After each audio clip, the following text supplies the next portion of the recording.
directed the episode Star Trek Genesis, which is one of the most heavy makeup and cosmetic episodes in the Next Generation. Can you tell us a little bit what it was like to direct that episode in your experience as a director for Star Trek Next Generation? Well, it was really, really fun. We also had an earthquake in Los Angeles during the shooting of it and lost a week. Some people in the crew lost their houses. Don't worry, you're not in the way. It was really amazing. But I'd like to actually give a particular shout out to Patty Yashitaki, who passed, and she did an extraordinary job, as did everyone in the cast. But the makeup was, to me, some of the very best Michael Westbrook ever did. And he wanted to put it in for an Emmy. He did extraordinary prosthetics. Jonathan was incredible. And he and Patty had to wait in this makeup for hours and hours. And I'm sure you wanted to kill me, but what they did was extraordinary. And even when Patty, she's with a blanket, she's unconscious, and she still has little hands scratching the hair, the fake hair on her chest. I mean, I love all of the details that came out that the actors did. So yeah, I had a lot of fun doing it, and I got to use things that I'd never used before, like those medical jars. That was one of my favorite things. Never had those jars in all the years, 7 years they've not been used. What they contain. I kept saying, is it candy? Is it like, what's in those jars? My wigs? What? And so I actually got to use Data skin went into one of the jars. And finally, there's a reason for those jars. Anyway, I love you and thank you. How about the scat? The what? The scat? Oh, that. Yeah, no, I wanted it to be dirty. They said in the script, it was like de-evolving, and I'm like, well, animals, they're going to the bathroom wherever, they're not using the toilets. And Paramount didn't like that, and I got into quite a bit of trouble for that. Because I wanted to get this shot. It was really hard to set again. It was a shot that Greg was in, and we never got it. And then I was told after we tried to get it, they aren't going to use it anyway, even if you got it. So it's one of those things. But I think that the performance of the iguana was stellar.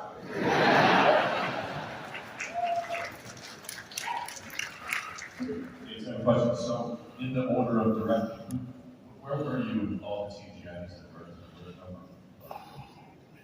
Yes. Third. No. More or less? Last. You were the first? No, I was last. You were last. I asked for my first season, and I got it in my second, but at least I got it.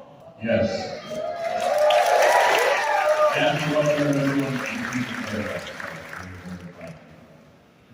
All right, next question, please. Look at the size of this crowd.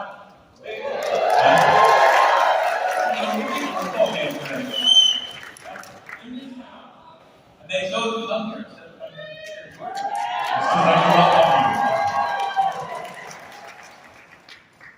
All right, next question. A lot of time has gone by between TNG and Picard. How has acting gotten more difficult as you guys have gotten less younger?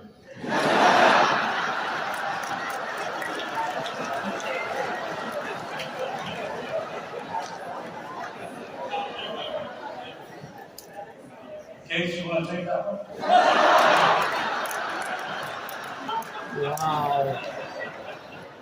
Just wow. I'll tell you one thing which as actors we all appreciate. I was having Barry Boswick and I were having dinner, and I use this quote now all the time. I said, we were talking about learning lines as we get much younger. And he said, oh, I can learn the lines. I just can't remember them.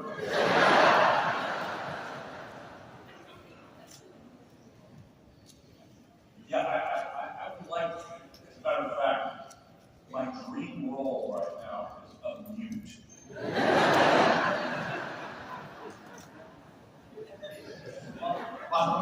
My dream role is to just play myself. Just cranky, giving looks, very few lines. All right, here's a question for everyone in Discord. Have you discovered the late night puppet slam at DragonCon yet? No, I've heard about it. For games, I go to bed at 9. What are you talking about? I heard it was a writer competition. It's the writer meeting. First of all, I haven't been invited to it. I was at least had a chance to place in the top 5. Even though I'm, less young.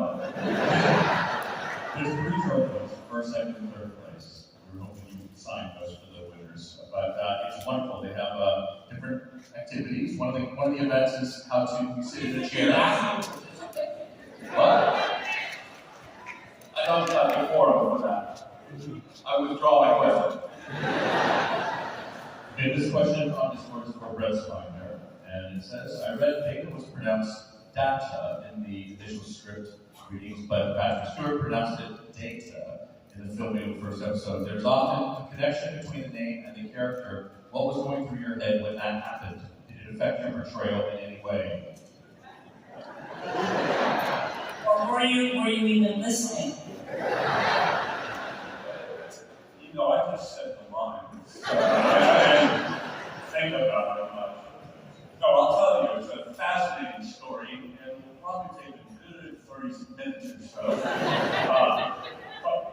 And truly, when we did the first read-through of the script, we were at the Sheraton Hotel in Hollywood, Universal City, and a big ballroom, and everybody was there. Gene Roddenberry and Rick Berman, all producers, and the studio was there. And John Biden, the studio head at the time, and we never really read anything out loud. And I assumed at that point that my character's name was Data. And, that's what everybody said to me. Oh, you like Data. And I went, okay, great. We start in the script, and all of a sudden I hear, so this is Data. And I said, wait, I'm sorry, can we stop? I said, to Gene, it's Roddenberry, is it data or data? And he said, well, there's a new rule, and that's whoever says it first. And I said, I've that for years. And that's the way it went the rest of the series. And it was easy.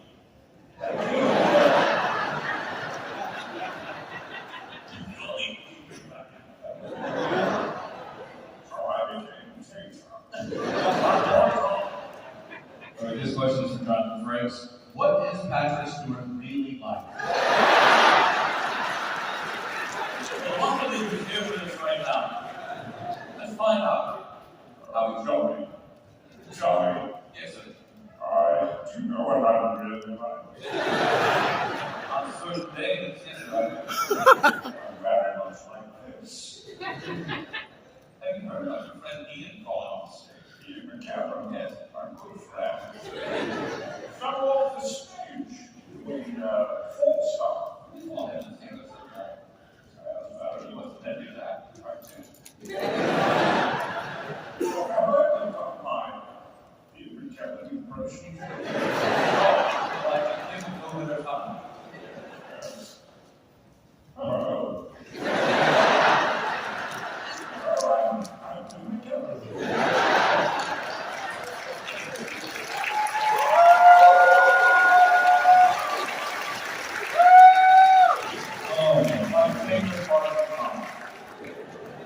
Shows up, take that out. You're every edit all these words.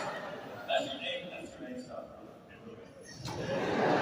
Okay, here's a question on Discord from Colonel Cheese.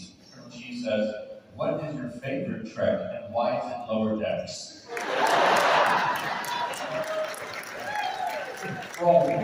President?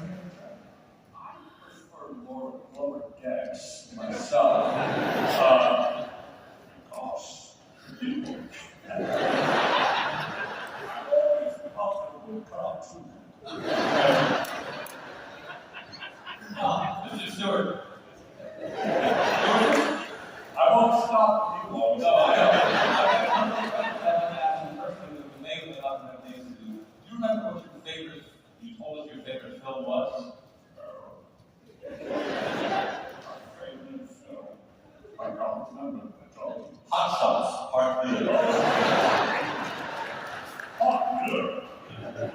book.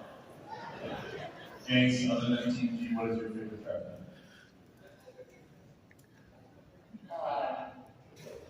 Lower decks. Lower decks. I do love lower decks. John? Section 31. You gotta tell me yourself.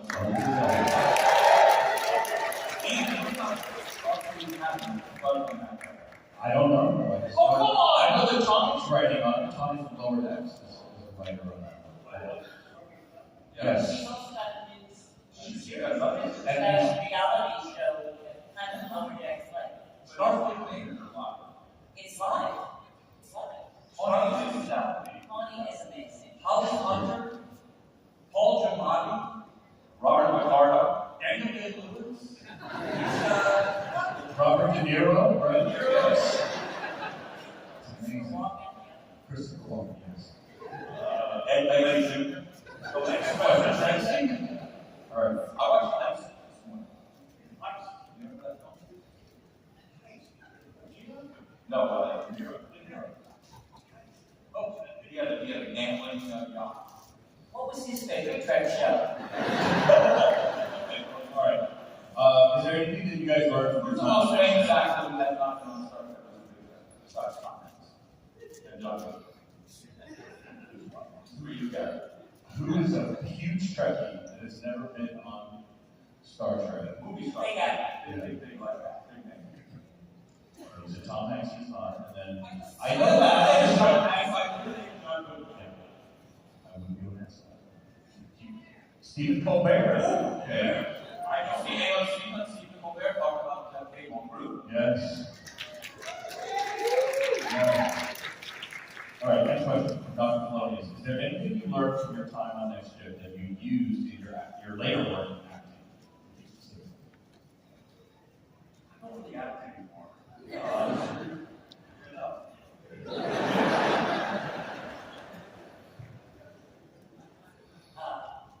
No. I did learn how to do Patrick Stewart.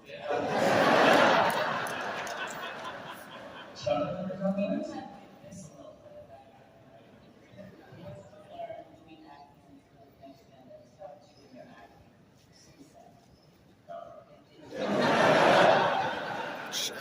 Shit. Always get a costume in the pockets of the costume. I mean, painless. All right, let's take one from the audience. Next person. Except for season 7, the first 8 or whatever it's called, Picard 3, where they go to school at the time. Yeah. Hello, over here. Hi, my name's Robin. I have a question, but also, y'all made my day earlier. I was on the scooter with Mariel while we were walking down to the escalators, and I saluted y'all and touched my com badge, and Jonathan Briggs acknowledged me and made my day and my entire life. So, thank you for that. Yeah.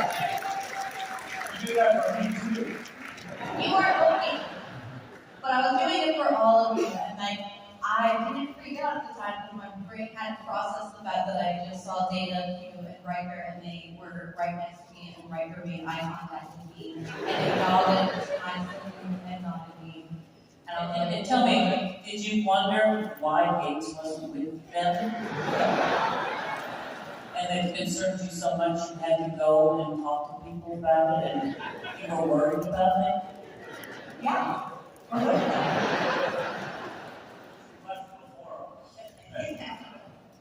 Okay, anyway, so my question is, who invented the Riker maneuvers and why? I'll address the second part of your question first. Why? Let's be frank. It's really an asset. Think of the type of person who would step over a chair, sit down, and then step backwards. That's something you want to know. Or is that an asshole? That was the only thing I liked about Riker. It came to pass. When they built the set for the movie, And the star.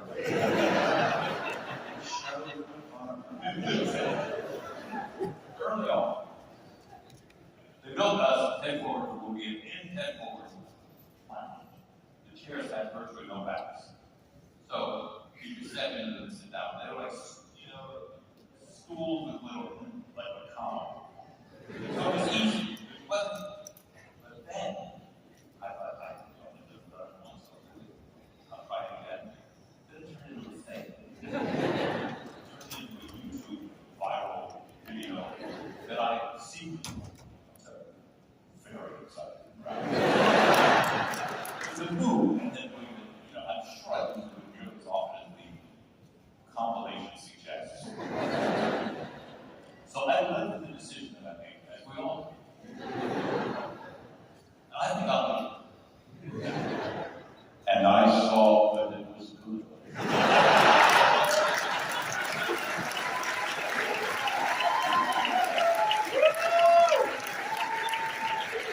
We would have to change the name of the track record games to the asphalt games. All right, this one is for everyone, even Garrett. If you could play one role in all of Star Trek besides the one that you did, which one would it be and why? On the next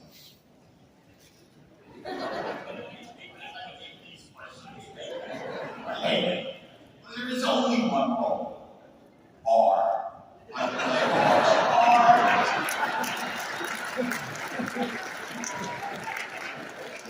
Is that role taken? Yes, right? I'm like, Jonathan, other than your character, who's playing in the world of Trek? Fun.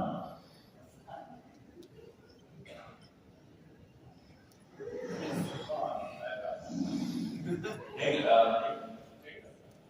okay. David's my favorite character. I'm just so Wow. Thank you. All right, James. This is a shitty list. More. More? Okay. Well, more Spot. Again, I mean, I think Spot needed a little more screen time. But I think Spot had tremendous motivation. I could feel the intention of every move. I felt the character development was extraordinary. And the only hard part was that just about every scene was with Data. But, that, I think, fantastic. Do you think if we hadn't had Spot, we wouldn't have Grudge?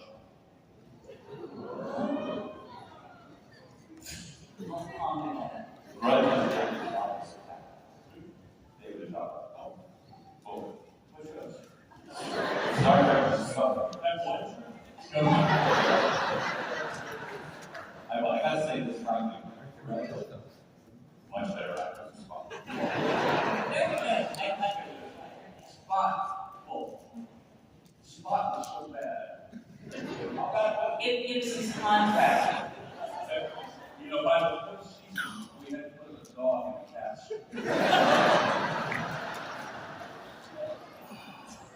Let's take another question about here, please. You didn't ask me to love him. Oh, yeah, so I assumed it would be you. Turn around and think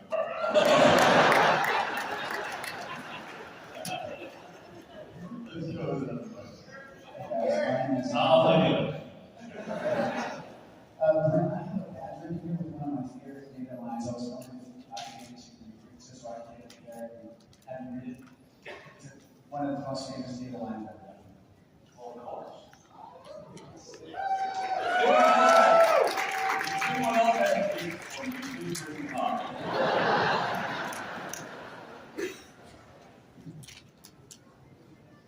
Oh, wait, did everybody else want to?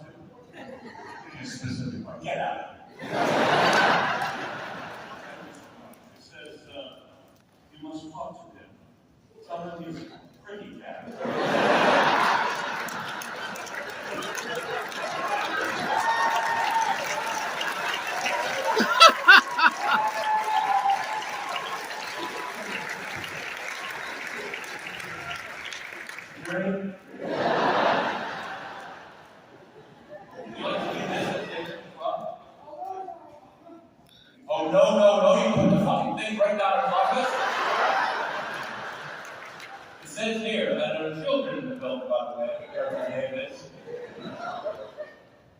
don't chew big red, then fuck you. Alright? I didn't read this before I put this down in front of you. You know, I don't think I've ever gotten ribbons like this at a con. Is this a What does yours say? DragonCon thing? That's it. You attach it to your badge. It just goes longer and longer. It's like a long string of ribbons. That's the thing. Yeah. Okay. Thank you.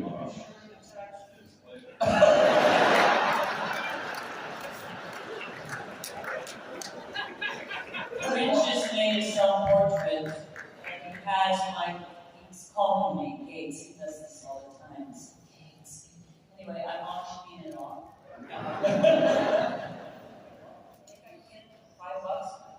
I think you can attach that to your badge as well. There you go. Okay. Another question from the audience.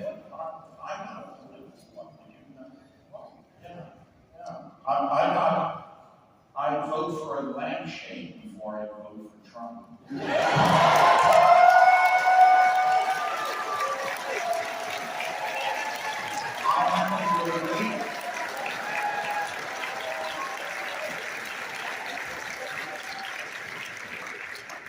John, or the Strange New World / Lower Decks crossover episode. What were the challenges of directing an episode that was a combination of live action and animation?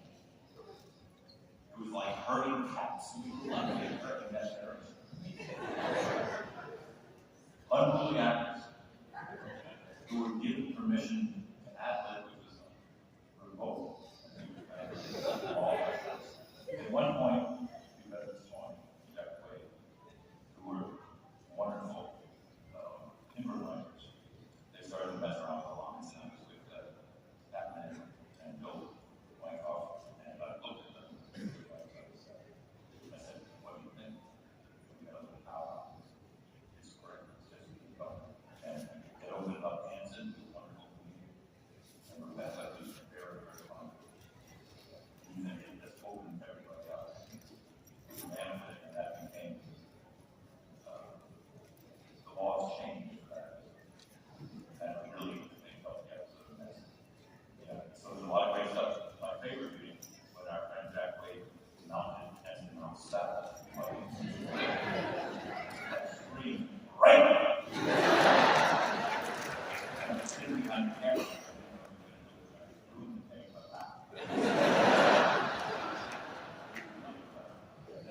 Because of that,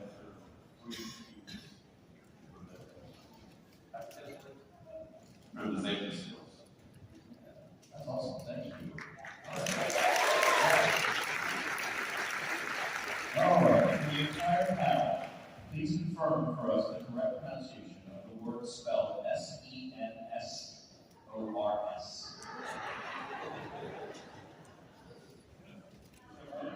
Yes, there is. S-O-R-S. There's a vocal way of pronouncing it and a non-vocal way of pronouncing it. Sensors. Brendan. That's all. John. All. Sensor. I just said sensor. Sensor. Yeah. I say sensor, but a lot of people focus on sensors. How do you pronounce it? C-E-N-S-O-R-S. This is such an interesting question. There's a whole dictionary we could go through.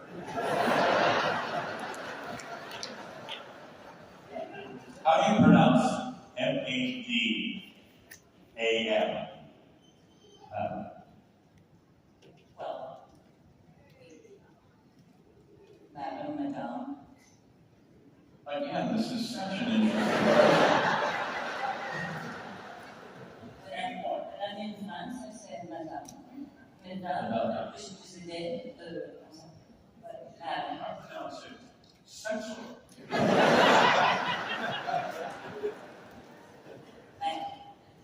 All right, let's grab another question after this. So, hey, yes. So you guys talk about coming back to the characters and everything with the new show.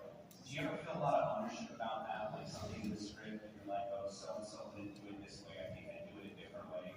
How comfortable are you kind of pushing back on stuff like that? You know, as relates to the third season of Picard, we had to push back so much because it was more collaborative than that. We were allowed to, up front, talk to Terry Dallas about the script, about what worked like this for us, and where we wanted to go with it, and where we didn't want to go. So by the time we had to stop and shoot it, we were all pretty much in agreement factually.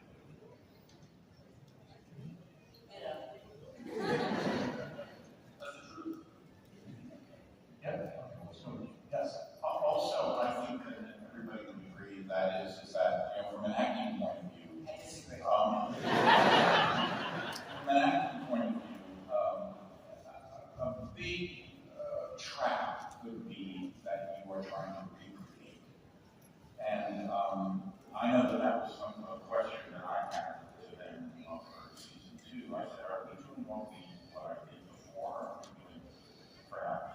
Are we recreating or creating? And Terry said creating, and that kind of, oh, God.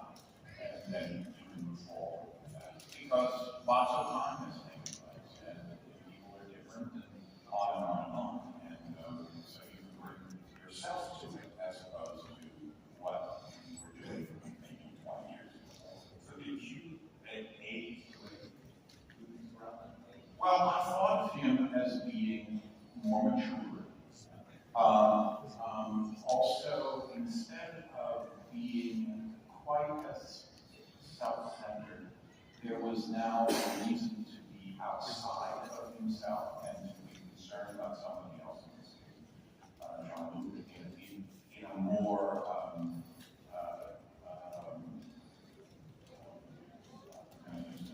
concerned sort of way because there was a time limit. In other words, he was a little more generous.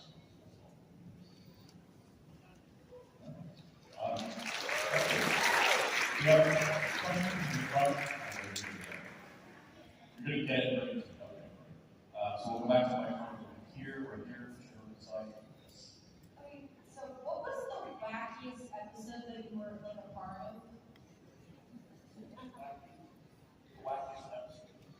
Oh, no doubt. It was, Thanks, Island.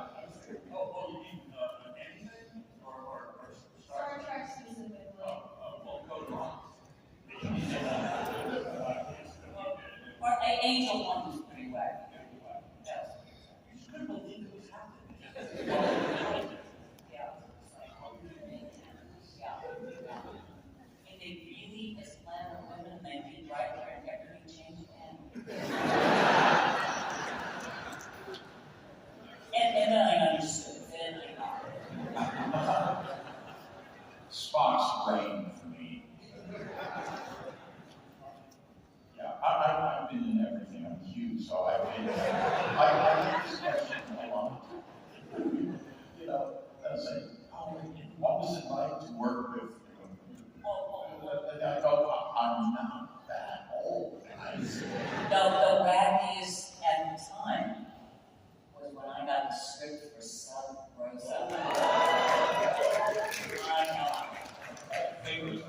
All favorite now, and now I love it because of that. But when I read that, I'm like, what? What? Her entire family for generations has been in love with a lamp? What? Sex with a lamp? And then I tried it and I understood.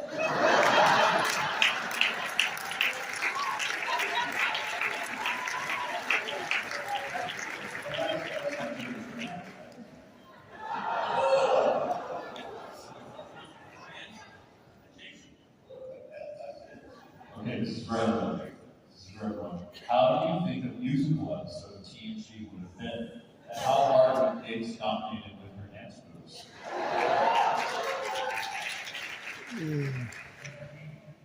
How do you think a musical episode of TNG would have been? And how hard would Dave's dominated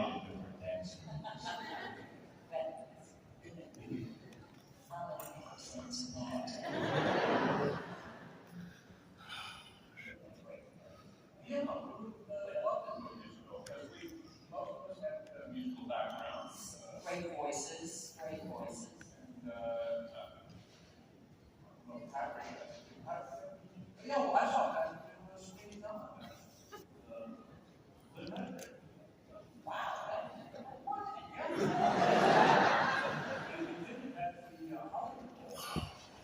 The whole show. The whole show. No. Yes. And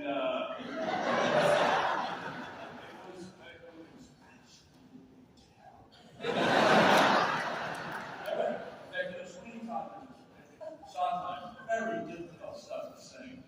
And there was neither one really sing. Oh my God, they were record. There was this one particularly difficult duet, very, very difficult music. And neither one of them were singing the right music. And one was lovely. I mean, I went backstage, and Carol what did you say? Oh, I said, marvelous! Carol came backstage, and I was standing there, she said, oh, they should do this on Broadway, don't you think? And I'm like, I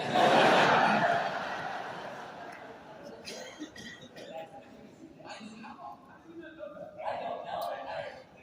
really win. Sitting coffee, dancing, really win.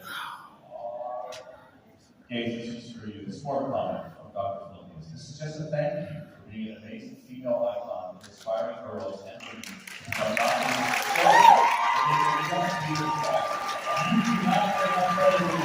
You are amazing, everybody.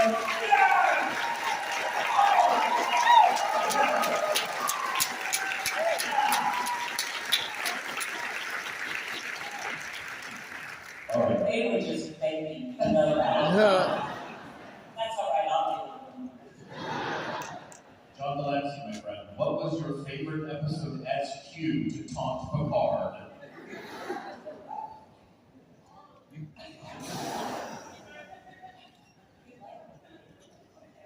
My favorite is, Do I remember it?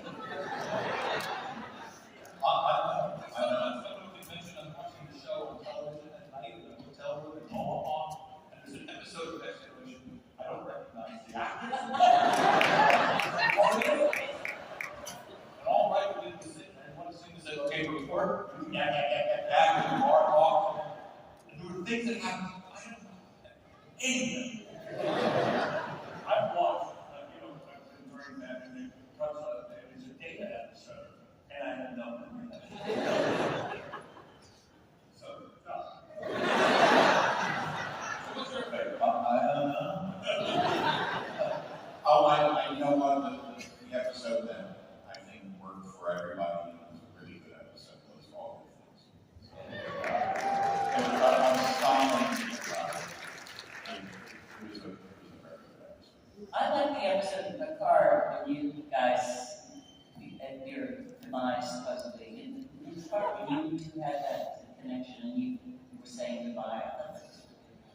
Oh, yeah. Oh, it was just. Yeah. And two, that's right. I thought it was, we were asking about the car. Yeah. Well, that wasn't the scene of the birds. Yeah, and you know what? It was sort of fun is that we started that scene, and you would have known, of course, I was there. You weren't. It seemed like about easy 2 to 3. At least 2 hours. So what's that? So we're shooting in a space, beautiful space.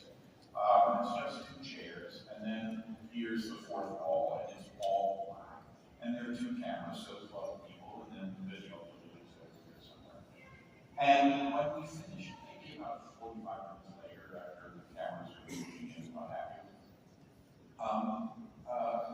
they said, "Cut, that's it." And there was this big applause. I mean, big applause. Very rare. And now the light, you can look out there, and there were maybe about 25 or 30 people who got that long to watch. So it was nice. It was a nice farewell.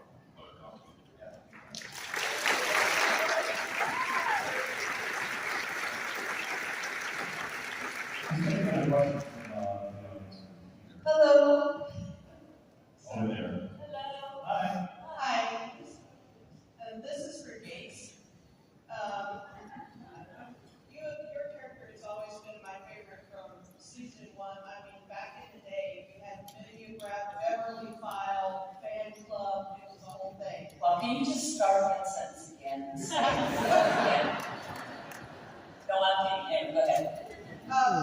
So I was very happy that you're the first person in Picard 3, and to me, if your character doesn't work, this season doesn't work. And you have so many different, if I had the Beverly Barbies, it's like the forensic Barbie, the science Barbie, the mama bear Barbie with the gun. How did you and Terry, I assume, kind of make sure your character was balanced? Because, in TNG, they kind of stuck you, I remember argumentative bed in season 1, and then that kind of went away. So, and it came back in Picard. So anyway, thank you. Well, thank you. I think Terry definitely had, very strong ideas about it. And when we discussed it, the only thing I cared about was that she was multifaceted, because I thought if they've actually been out in the frontier, she would have to know how to do everything. Just like people in the space station are astronauts. If somebody gets ill, someone else has to know how to take over that position. So basically, I think that's true in life. If you're doing something out in space and there's a ship, you have to know how to take over someone else's controls if they can't do it. So if there were just my son and me, we obviously had to know how to fire weapons and do all that. So I just wanted her to continue to be a scientist and not just only be about being Jack's mother. And that was served very well by Terry himself. That's the way he saw the character. So he was really terrific to work with. I really had a great time. Thank you. I want to add something. As I've been with these guys for quite a while now, 38 years. So, we will be standing in public and what have you, and people will come up and they'll go, oh, Ms. McFadden, seeing you on television, made me want to be a doctor and to get into the healthcare business and to help people. And Mr. Freight, seeing you, I got into leadership and I ended up getting into the space program, what have you. Always, they're looking right past me. And I realized after a while, I think the only people that I have encouraged are rascals, scallywags, and George Santos, who I'm told has a red, my red robe in his closet somewhere. Wow. Starting with Brent. The first universe. And moving down the line, from everyone. Outside of Trek, what was the most personally meaningful role you've gotten to play, including both stage and screen, Brent? What was the most meaningful role you've gotten to play, which could be a stage or screen? Meaningful? In what sense? Personally meaningful. Personally meaningful? I don't even know what that means. How about, what's the most gratifying role? What are you most proud of outside of Trek? I'm not proud of anything. I enjoyed several things. I wouldn't say I'm proud of them. I think some were better than others, but none of them enough that I thought, see, look at me. Well, what did you enjoy the most? I don't think it's anything. No,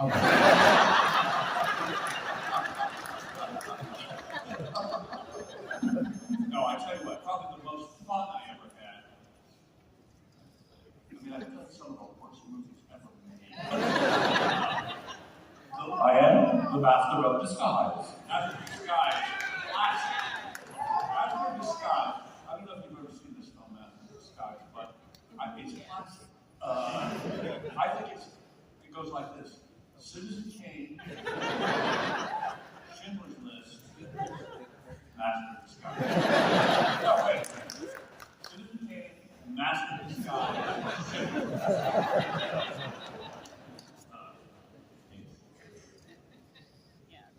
What about your work on Mama's Family? Schindler's List. Mama's Family. How about his visiting night court last season? See that? I'm not going to shout out everything I've ever done.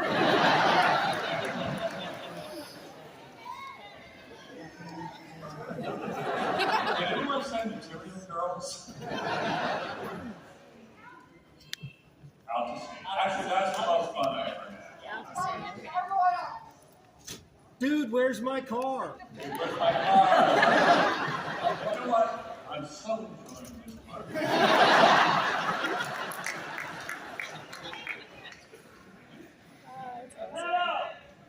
You want to be friends? No. Stop!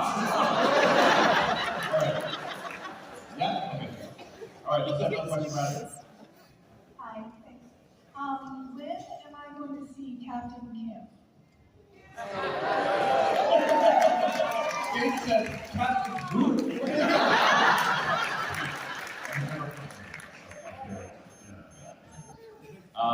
In an alternate universe. Thank you, though, for asking.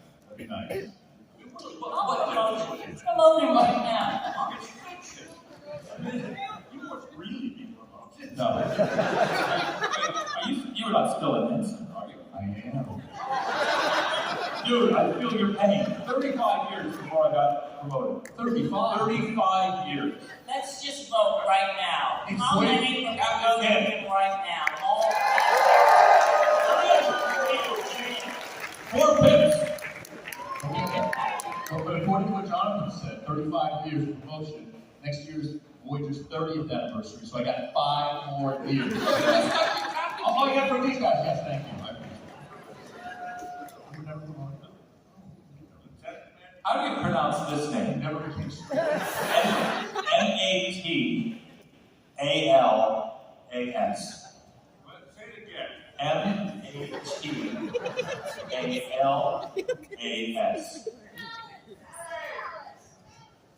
Well, I did it wrong for a long time. I was Brett. Censor.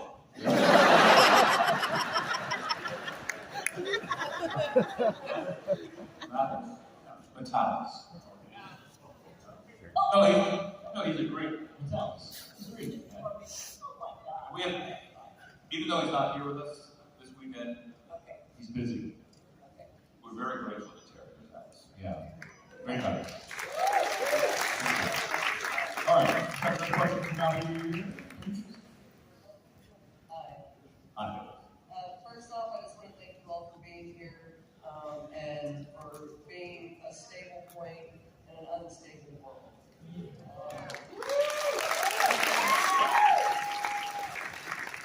So my question for everyone, including you here, is what role have you played that you least identified with, and how did that influence your portraying that role?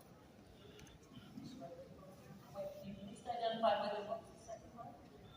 Repeat what you said. The role that you least identified with and how that influenced your portrayal of the role. Oh, well, I will say I once played a woman this was on New York stage in Vineyard Theater, and it was a play about a woman's son who had this incurable, horrible disease. His head kept getting bigger and bigger, and she could not stay and be with this child. She couldn't take the stress of it. It was causing her to have a nervous breakdown. And so she left her child, and that would be something I personally well, of course you never know until you're in the situation, but that was the role I was really glad to be done with, because it was, I had to constantly be smoking on stage. You were still allowed to have cigarettes, so the whole thing was, it was quite a buzz, and I was glad to be done with that character and get peace back into my life. Nice. Gentlemen, any comment on? I played a character on Criminal Minds who was a doctor who, if I remember correctly, killed children in his basement. Oh, God. I still haven't had the life to see that. That was disturbing. Yeah. Why was I cast in that part?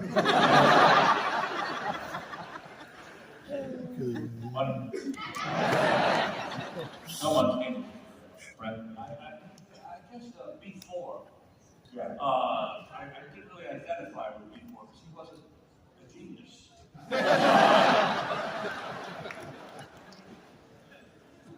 I played a character called B-Bow.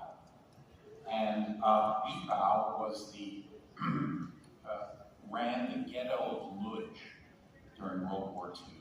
And he was a functionary, a Nazi as you had to be at that point, and he was a functionary. And I had a really difficult time with the character because in the end, the conversations between me and Gronkowski, who was the older Jewish mayor of Lodz, we would sit across a table, and into this world came the final solution. And I would say, look, we've got to get 3,500 on the trains on Friday. Let's figure out how we're going to do that. Why don't you give me the kids up until about 5 years old? And then, it was that type of very difficult stuff. And I thought that I had to make a big leap. And the big leap was that I was essentially kind of a monster. And that's not a helpful way to approach a role, and it's just not very good way of working. And during rehearsals, I had an experience which changed my acting and also changed the way in which I played the role. I was waiting for lunch at the lunch counter, and we were ordering and paying and what have you. And the guy in front of me dropped a $5 bill. Dropped a $5 bill, and I went, "Oh, excuse me, sir, you dropped a $5 bill." And then I began thinking about it. I could have just stepped forward with my foot and covered that $5 bill over. I went, "There we go. That's it. I found the guy." It's not big steps. It's little tiny steps. A little tiny step of just covering that money over. He never would have known. I would have gotten the $5, and it would have started me off on a trajectory that many, many, many, many years later, I would have been saying, you need to put the children from 1 year old to 5 years old on the train.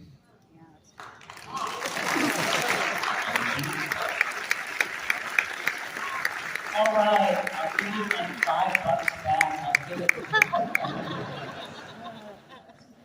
Did you guys want to add anything else? Beautiful. Okay. Let's move on to another question on this side. Who was the best and the worst guest star to work with on the show? I'll leave that alone. They're both here.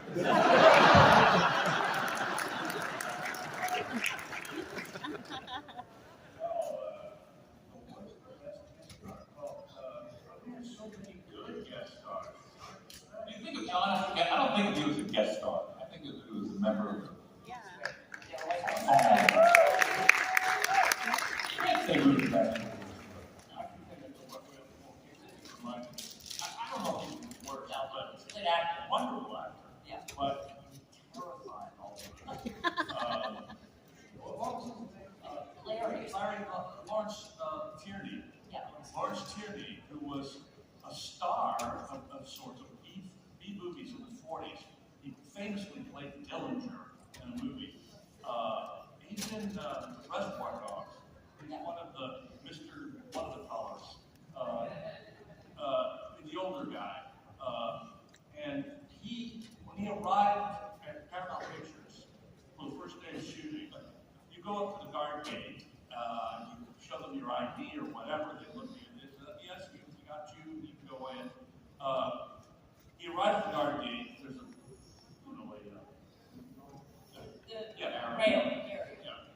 and the guard said, Mr. Tierney, you need to go around to the marathon lot, it's on the other side, and you're parked in that garage over there. And he drove through the gate, broke it off, and drove right to the front of the set and parked his car.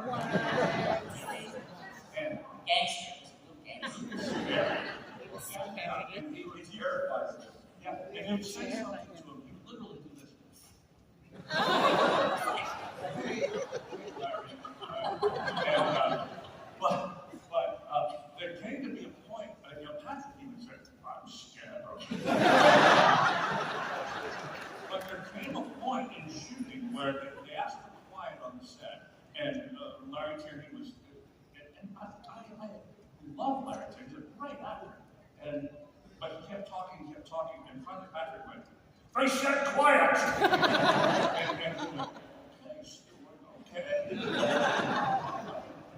that changed everything. But when they wrapped him from the episode, the entire crew went, "Goodbye, Larry." It was the perfect time for us to say, "Goodbye."